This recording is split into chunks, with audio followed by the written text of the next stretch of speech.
Dear student, in the last lecture we have seen living organisms and life processes. Then next we will see living organisms and energy production. Observe and label the diagram given besides. शेजारील आकृती जी आहे तर त्या आकृतीचं निरीक्षण करून त्यांना नावं जी आहेत तर ती नावं आपल्याला त्या ठिकाणी द्यायची. पाहता की सर्वसाधारणपणे हे असणारे जे काही डायग्रॅम जे आहे तर त्या डायग्रॅमला काय करायचं, आपल्याला नावं जी आहेत तर ती नावं त्या ठिकाणी द्यायची. तर कशा पद्धतीनं नावं जी आहेत तर ती नावं त्या ठिकाणी आपल्याला देता येतील की पहिलं जे असणारे जे काही डायग्रॅम जे आहे तर त्या डायग्रॅममध्ये आपल्याला त्या ठिकाणी ते नोज त्या ठिकाणी आहे. नोज NOSE याला आपण त्या ठिकाणी नाक म्हणताना दिसतं. त्याच्यानंतरचं दुसरं जे आहे तर ते माउथ आहे. MOUTH तोंड त्या ठिकाणी आहे. त्याच्यानंतरचं पुढचं जे आहे तर ते लॅरिंग्स आहे. LARYNX ज्याला आपण त्या ठिकाणी स्वरयंत्र म्हणू शकतो. लॅरिंग्स आहे. त्याच्यानंतर पुढे या ठिकाणी आपल्याला ब्रॉन्ची आहे. काय ब्रॉन्ची BRONCHI ब्रॉन्ची आहे. त्याच्यानंतर खाली या ठिकाणी आपल्याला डायफ्राम DIAPHRAGM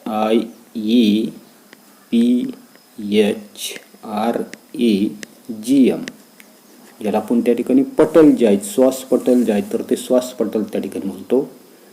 त्याच्यानंतर पुढे या ठिकाणी ट्रॅचिया आहे.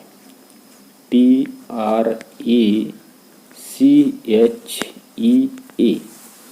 स्ट्रॅचिया. त्याच्यानंतर या ठिकाणी सर्वसाधारणपणे आपल्याला लंग्ज आहे. याला आपण त्या ठिकाणी फुफ्फुस म्हणताना दिसतो. लंग्स फुफ्फुस. आणि खाली पुन्हा बॉटमला आपल्याला या ठिकाणी जे दिसते आपल्याला तर त्याला त्या ठिकाणी आपण ॲव्हेलीज ALVEOLUS अशा प्रकारची असणारे जे काही आकृती जे आहे तर त्या आकृतीमध्ये असणारे जे काही व्हेरियस अशा प्रकारचे जे काही स्पार्ट जे आहेत अवयव जे आहेत तर त्या अवयवांना नावं जे आहेत तर ती नावं आपण अशा पद्धतीनं त्या ठिकाणी देऊ शकतो. आता पुढे in living organism respirations occurs at 2 levels as body and cellular level. सजीवांमधलं असणारं जे काही श्वसन जे आहे तर ते श्वसन हे शरीर स्तर म्हणजे बॉडी लेव्हल आणि दुसरं आपल्याला सांगितलंय की सर्वसाधारणपणे सेल्युलर लेवल पेशी स्तर अशा 2 स्तरांवर श्वसन जे आहे तर ते श्वसन त्या ठिकाणी घडून येताना दिसतं. Oxygen and carbon dioxides are exchange between body and surrounding in case of the respiration occurring at the body level. शरीर स्तर जे आहे तर त्या शरीर स्तरावर होणारं जे काही श्वसन जे आहे तर त्या श्वसनामध्ये ऑक्सिजन आणि कार्बन डायऑक्साईड या वायूंची शरीर आणि सभोवतालचं असणारं जे काही वातावरण यांच्यामध्ये असणारे जे काही देवाणघेवाण जे आहे तर ती देवाणघेवाण त्या ठिकाणी होताना दिसते. In case of the respiration at cellular level foodstuffs are oxidise either with or without the help of the oxygen. म्हणजे सर्वसाधारणपणे आपल्या लक्षात येताना दिसते तर पेशी स्तरावर होणारे जे काही श्वसन जे आहेत तर त्या पेशी स्तरावर होणाऱ्या श्वसनामध्ये फूडस्टफ म्हणजे अन्न पदार्थ ऑक्सिजनच्या मदतीनं अथवा त्याच्याशिवाय त्याच्या विना ऑक्सिडीकरण जे आहे तर ते ऑक्सिडीकरण काय होताना दिसतं तर त्या ठिकाणी पेशी स्तर जे आहेत तर त्या पेशी स्तरावर होताना दिसतं. नेक्स्ट कॅन यू टेल सांगा पाहू. आता काय सांगितलेले. First question how many atoms of carbon hydrogen and oxygen are respectively present in the molecule of glucose. म्हणजे सर्वसाधारणपणे ग्लुकोजचा असणारा तो काही एक रेणू जो आहे, तर त्या ग्लुकोजच्या एका रेणूमध्ये कार्बन, हायड्रोजन आणि ऑक्सिजनची अनुक्रमे किती रेणू त्या ठिकाणी असतात. काय सांगता येईल की in one molecule of glucose there are 6 atoms of carbon. कार्बनची 6 ॲटम्स त्या ठिकाणी असणार आहे. दॅट इज कार्बनची किती, तर त्या ठिकाणी there are 6 atoms of carbon. त्याच्यानंतर 12 ॲटम्स ऑफ हायड्रोजन आणि हायड्रोजनचे त्या ठिकाणी 12 अणू त्या ठिकाणी असणार आहे. त्याच्यानंतर 6 ॲटम्स ऑफ ऑक्सिजन आणि असणारे जे काय ऑक्सिजन जे आहे, तर त्या ऑक्सिजनची किती असणार आहे, 6 ॲटम्स असणार आहे. आणि म्हणून ग्लुकोजचा असणारा जो काही फॉर्म्युला जो आहे, तर तो फॉर्म्युला आपल्याला माहिती की C6H12O6 अशा पद्धतीचा ग्लुकोजचा असणारा काही फॉर्म्युला जो आहे, तर तो फॉर्म्युला किंवा रेणुसूत्र आपण त्या ठिकाणी लिहिताना दिसतो. Next, which type of chemical bonds are present between all these atoms. हे जे काही सर्व असणारे काय अणू जे आहेत, या सर्व अणू एकमेकांना कोणत्या रासायनिक बंधाने त्या ठिकाणी जोडलेले असतात. ते मागे आपण पाहिलेले की these atom have covalent bonds between them. या सर्वांमध्ये त्या ठिकाणी सहसंयुज बंध जो आहे, तर तो सहसंयुज बंध जो आहे, तर तो सहसंयुज बंध त्या ठिकाणी असणार. Third question, in terms of chemistry what happens actually when a molecule is oxidise. रसायनशास्त्राच्या दृष्टिकोनामधून एखाद्या रेणूचं ज्यावेळेला त्या ठिकाणी ऑक्सिडेशन होताना दिसतं, ऑक्सिडीकरण त्या ठिकाणी होताना दिसतं, म्हणजे नेमकं काय होतं. आता काय सांगता येईल की when a molecule is oxidise it gains oxygen atoms or it loses electron. जे आपण त्या ठिकाणी पाहिलेले ज्या वेळेला एखादा असणारा जो काही मॉलिक्यूल जो आहे, तर त्या मॉलिक्यूलचं त्या ठिकाणी काय होता नसतो, ऑक्सिडाइज त्या ठिकाणी होता नसतो, तर त्या वेळेला त्याच्यामध्ये काय होता नसतो, ऑक्सिजन जो आहे, तर तो ऑक्सिजनचा त्या ठिकाणी काय होता नसतो, गेन त्या ठिकाणी होता नसतो. किंवा दुसरं आपण पाहिलंय की सर्वसाधारणपणे या ठिकाणी असणारा जो काय ऑक्सिजन जो आहे, तर त्या ऑक्सिजनचा काय होता नसतो, लॉस त्या ठिकाणी होता नसतो. त्यालाच आपण त्या ठिकाणी काय म्हणता नसतो, ऑक्सिडेशन, जे ऑक्सिडेशन त्या ठिकाणी म्हणताना दिसतो. पुढे, carbohydrates of the food that we consume every day are mainly utilized for the production of energy required for the daily need. म्हणजे आपण जे अन्न पदार्थ खातो, तर त्या अन्न पदार्थांमध्ये प्रामुख्याने असणारे जे काही कार्बोहायड्रेट, ज्याला आपण त्या ठिकाणी कर्बोदके म्हणताना दिसतो, या कर्बोदकांचा उपयोग मुख्यतः दररोज आपल्याला आवश्यक असणारी जी काही ऊर्जा जी आहे, तर ती ऊर्जा मिळवण्यासाठी त्या कर्बोदकांचा उपयोग जो आहे, तर तो उपयोग त्या ठिकाणी केला जातो. This energy is obtained in the form of the ATP. आणि ही तयार झालेली जी काही ऊर्जा जी आहे, तर ती ऊर्जा ATPच्या स्वरूपामध्ये त्या ठिकाणी ती मिळवली जाते. For this purpose glucose, a type of carbohydrates, is oxidise step by steps in the cell. आणि याच्यासाठी पेशीमध्ये ग्लुकोज हे जे काय असणार, जे काही कर्बोदक जे आहे, तर त्या कर्बोदकाचं टप्प्याटप्प्यानं त्या ठिकाणी असणार जे काही ऑक्सिडीकरण जे आहे, तर ते ऑक्सिडीकरण त्या ठिकाणी केलं जातं. आणि this is called as cellular respiration.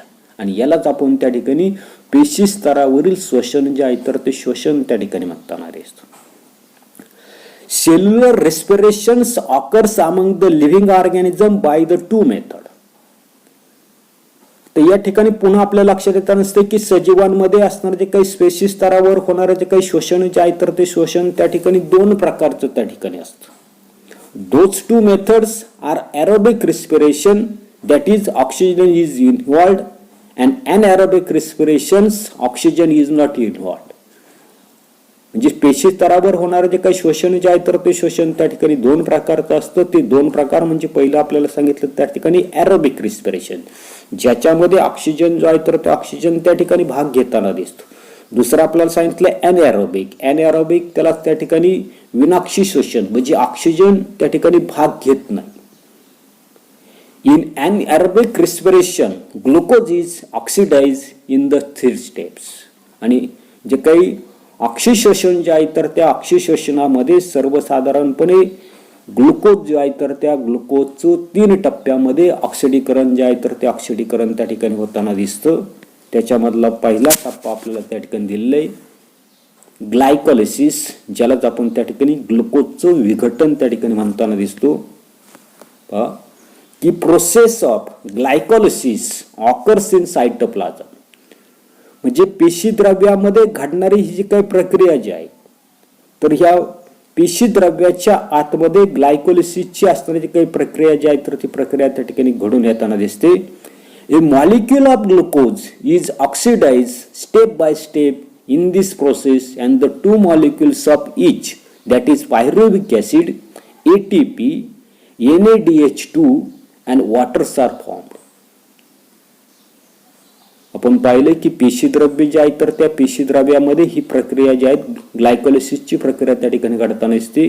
या प्रक्रियेमध्ये ग्लुकोजच्या एका रेणूचं टप्प्याटप्प्याने त्या ठिकाणी काय होताना दिसते विघटन होऊन पहिल्यांदा आपल्याला त्या ठिकाणी सांगितलं पायरुव्हिक ऍसिड, त्याच्यानंतर ATP, NADH2 आणि पाणी यांचे प्रत्येकी 2 रेणू जे आहेत तर ते 2 रेणू त्या ठिकाणी तयार होताना दिसतात.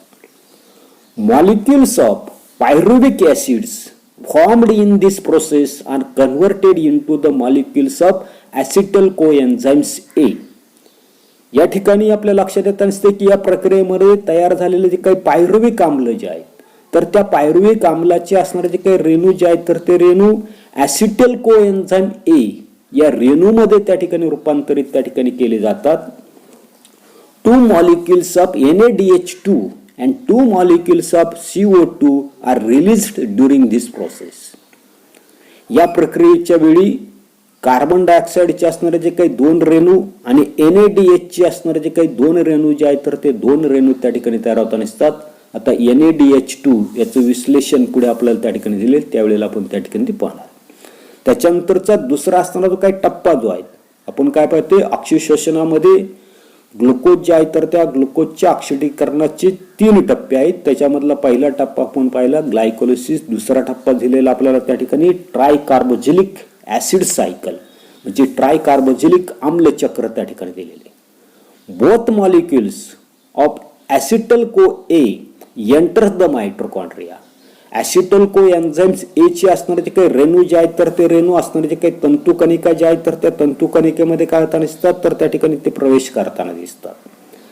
Cyclic chain of reactions called as tricarboxylic acid cycle is operated on it in the mitochondria. आणि तेथे मात्र काय होताना दिसते की त्यावर ट्रायकार्बोझिलिक आम्ल चक्र किंवा त्यालाच पुढे आपण त्या ठिकाणी क्रेब चक्र त्या ठिकाणी म्हणतो. ही चक्री अशा प्रकारची असणारी जे काही अभिक्रिया सायकलिक चक्री अशा प्रकारची असणारी जी काही अभिक्रिया जी आहे तर त्या अभिक्रिया त्या ठिकाणी राबवली जाते. Acetyl part of acetyl co A is completely oxidise through this cyclic process and the molecules CO2, H2O, NADH2, FADH2 are derived. आणि ही जी काही असणारी जी काही चक्रीय अशा प्रकारची असणारी जी काही अभिक्रिया जी आहे तर त्या अभिक्रियेद्वारे ॲसिटल को एन्झाइमच्या रेणूमधील ॲसिटलचं त्या ठिकाणी पूर्णपणे त्या ठिकाणी ऑक्सिडीकरण त्या ठिकाणी केलं जातं, कम्प्लिटली ऑक्सिडाइज त्या ठिकाणी केलं जातं.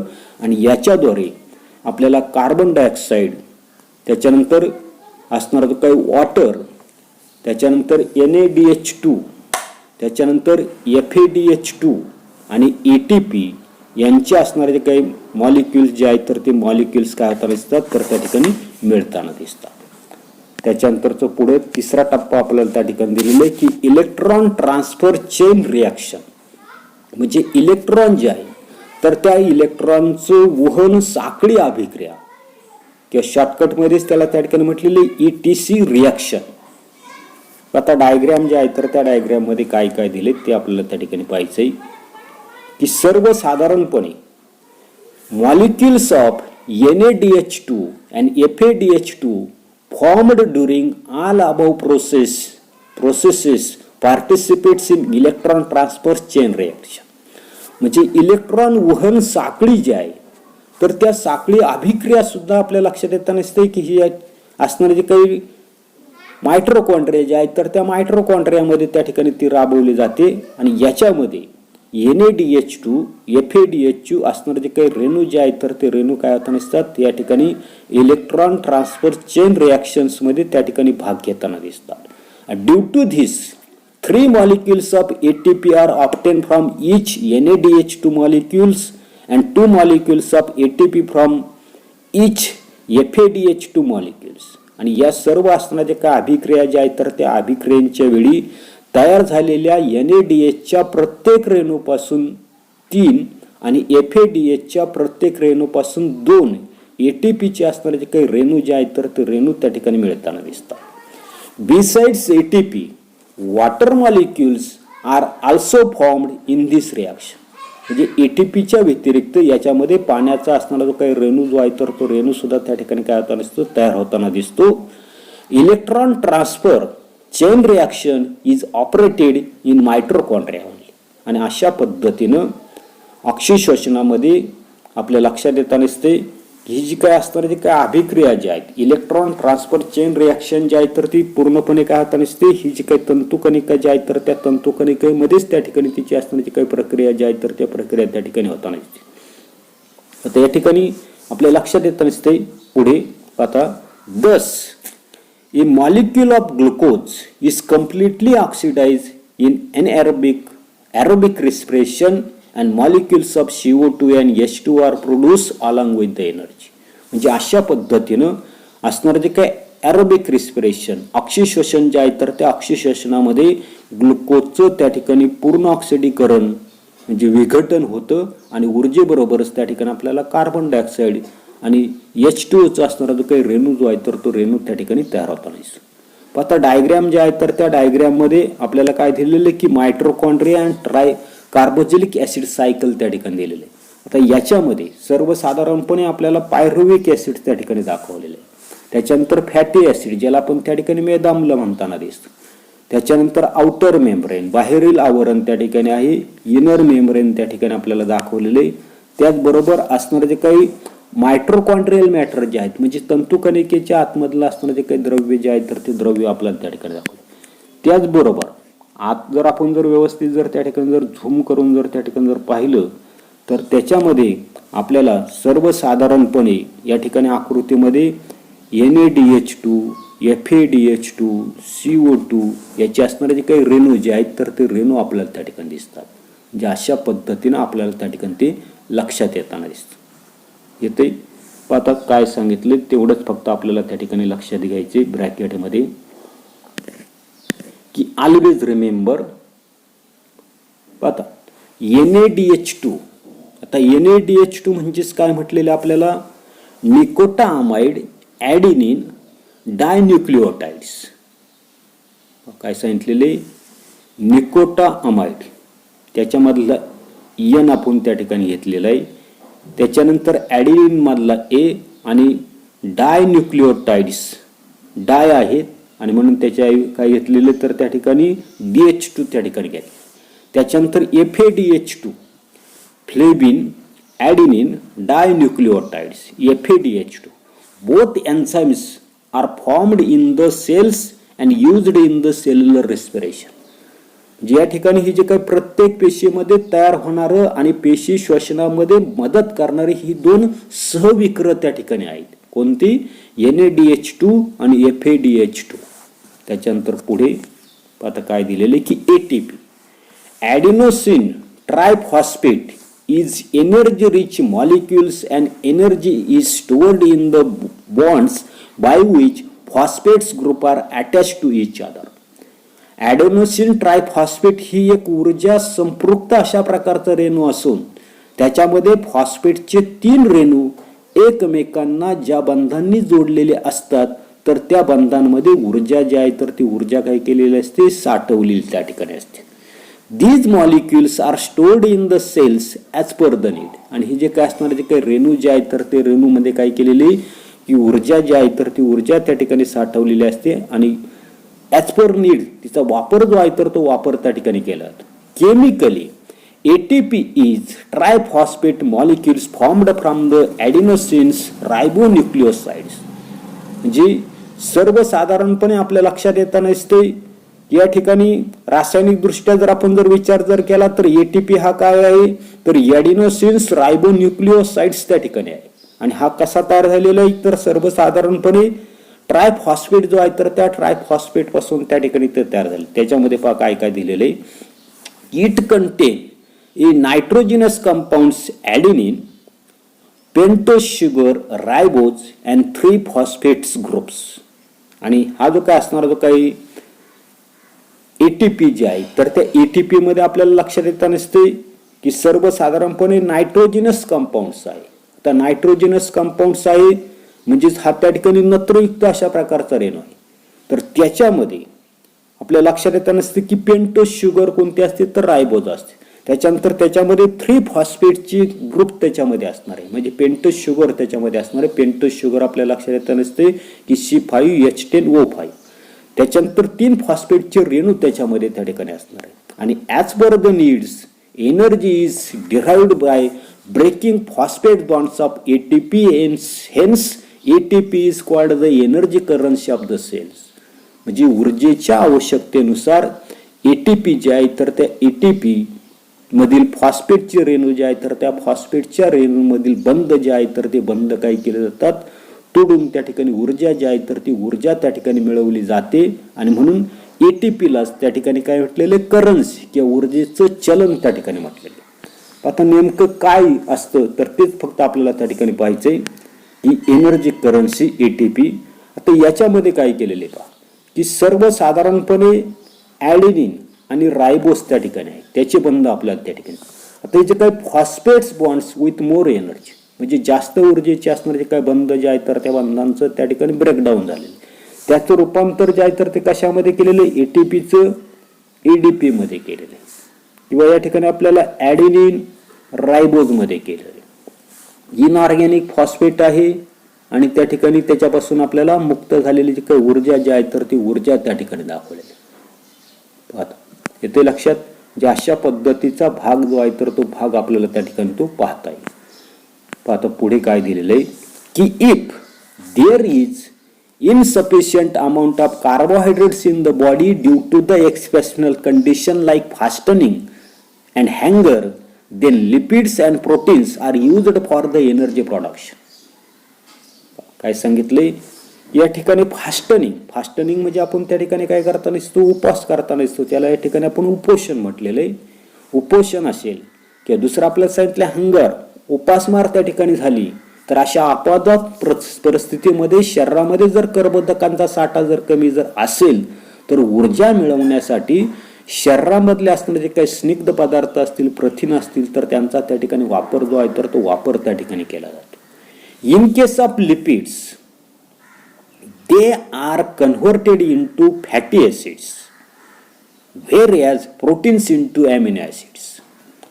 या ठिकाणी स्निग्ध पदार्थांच्या बाबतीमध्ये आपल्याला त्या ठिकाणी लक्षात येत नसते की स्निग्ध पदार्थ जे आहेत तर त्या स्निग्ध पदार्थांचं रूपांतर जे आहे तर ते मेदाम्लामध्ये केलं जातं. म्हणजे लिपिड जे आहे तर त्या लिपिडचं रूपांतर फॅटी ऍसिड्स मध्ये, प्रोटीन जे आहे तर त्या प्रोटीनचं म्हणजे प्रथिनांचं रूपांतर त्या ठिकाणी अमिनो आम्ल जे आहे तर त्या अमिनो आम्लामध्ये त्या ठिकाणी केलं जातं.